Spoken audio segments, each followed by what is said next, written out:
Данное видео может изменить ваше понимание мироустройства. Предупреждаем заранее, он может быть заблокирован или удален. Вступление.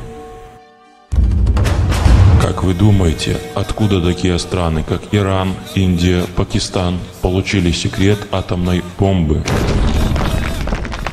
Вы считаете, что всему виной научно-технический прогресс?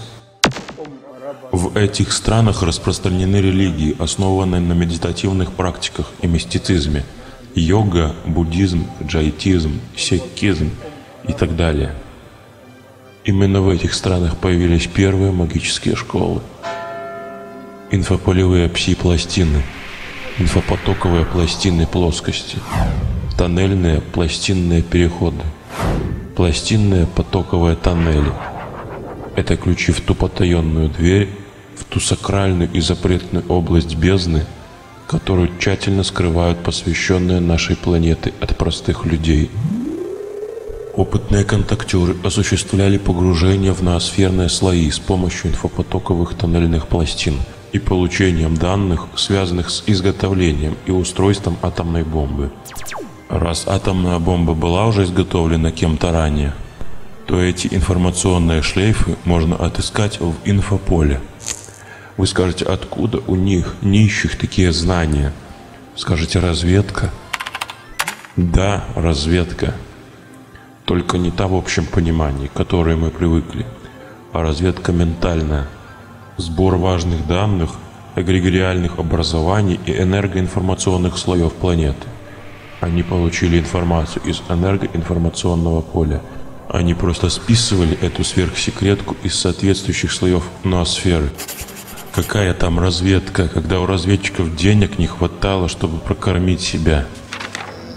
Такие программы подразумевали подготовку специальных людей, операторов, слиперов, дистанционщиков, контактеров, а в простонародье магов и колдунов, которым давали начальные знания по физике этого вопроса. Такие операторы изначально хорошо подготавливались в различных науках и схемах, связанных с ядерным оружием, после чего эти люди вводились в глубокий гипноз по древним спецметодикам. Они производили сканирование слоев информационного поля. Им оставалось только искать, находить и собирать схожую по смыслу научную информацию, схожих по информатике с ядерными технологиями, после чего с этой полученной информацией уже работали целые коллективы научных учреждений и институтов, которые и разработали, собственно, атомную бомбу. Чистой воды ментальный плагиат из ноосферы. И никакого нарушения авторских прав. И этим пси-технологиям тысячи лет. Такие пластины представляют собой совмещенные плоскости, наподобие двух зеркал из различных металлов, обладающих пара- и диамагнитными свойствами, в результате чего возникают инфополевые тоннельные переходы в иные мерности, в другие пространства. Выдающийся ученый Никола Тесла экспериментировал с пластинами. Электрический конденсатор также представляет собой две пластины, благодаря чему была создана вся электроника, радио и интернет. Знаем, что верховными жрецами древнеегипетского храма Солнца Осириса они применялись для сканирования и накачки необходимой информации различных обществ и народов для управления и манипулирования человеческими массами. Инфополевые пластины открывают у человека спящие резервы сознания. Они могут подключить мозг к различным информационным потокам и слоям ноосферы. Самый сильный хрональный поток протекает в области третьего глаза, так называемой аджна-чакры, которую и активируют металлические пластины своим электрическим потенциалом. Пробуждают дистанционное видение, телепатию и ясновидение. Но у простых людей эта область, шестое чувство, заблокирована. Почему высшие просвещенные жрецы и фараоны использовали для погружения в сверхсознательные области инфополевые пластины и носили головные уборы, митры и тиары, сделанные из различных металлов, непосредственно соприкасающихся с лобными и височными областями головы?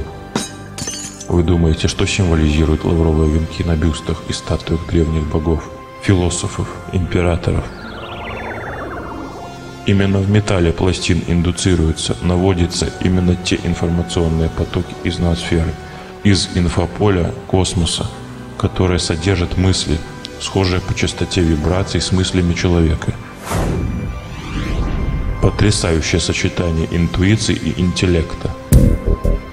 Во все времена инфополевые пластины применялись, чтобы открыть ту сакральную дверь во вселенское хранилище информации, единое ядро знаний, чтобы пробудить ту область мозга, которая отвечает за высшее восприятие и сверхсознание. Именно благодаря пластинам вы сможете прикоснуться к таинственному ядру знаний на своем опыте.